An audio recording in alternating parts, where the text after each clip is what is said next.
yung tilapia ko guys. Oh, tingnan nyo. So healthy. Ayan, dami kong tilapia. Mura lang to guys.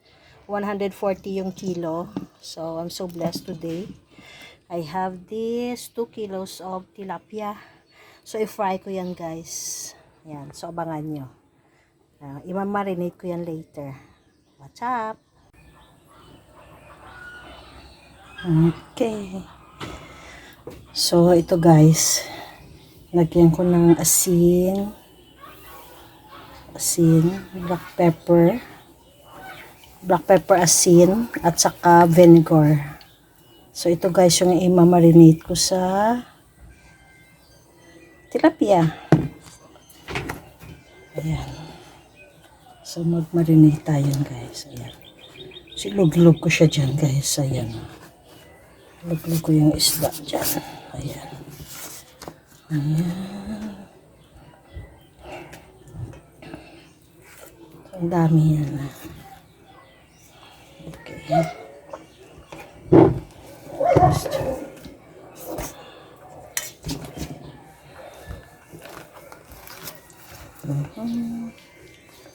Ayan.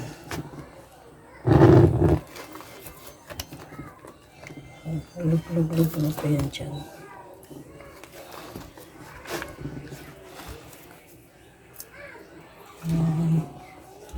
Next, ito naman. Guys. So, ganun lang siya kasimple guys. Asin, black pepper, at saka vinegar lang. Marinate ko dyan. Ayan. Next. Ayan. Swimming siya dyan. Ayan.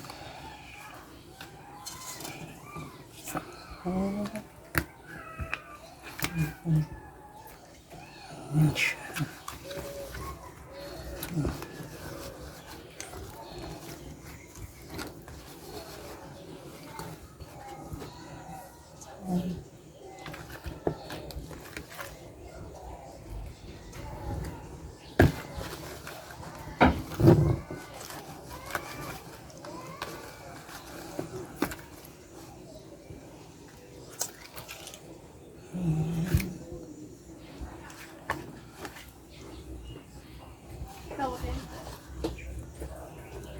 Gusto nga na isat, ah?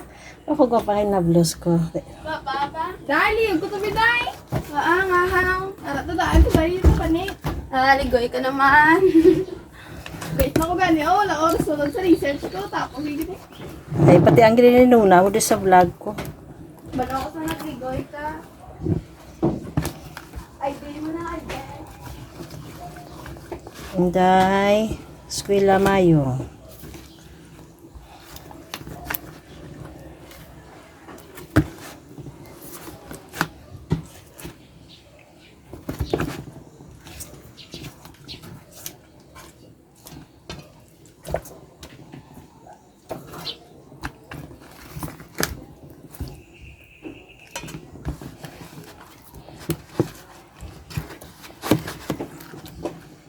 Ayan.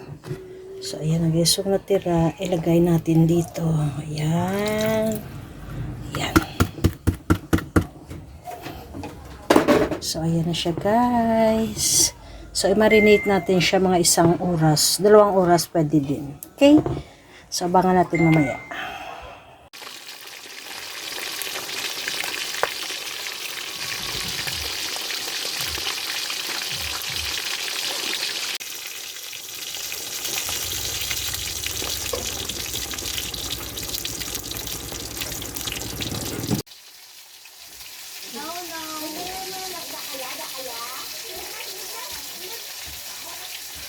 So, ito na siya guys. Ginawa ko na siyang tilapyang escabeche. Kainan na. Thank you for watching guys. Let's eat. Maparami naman ang kain ko. Thank you for watching. Until next time.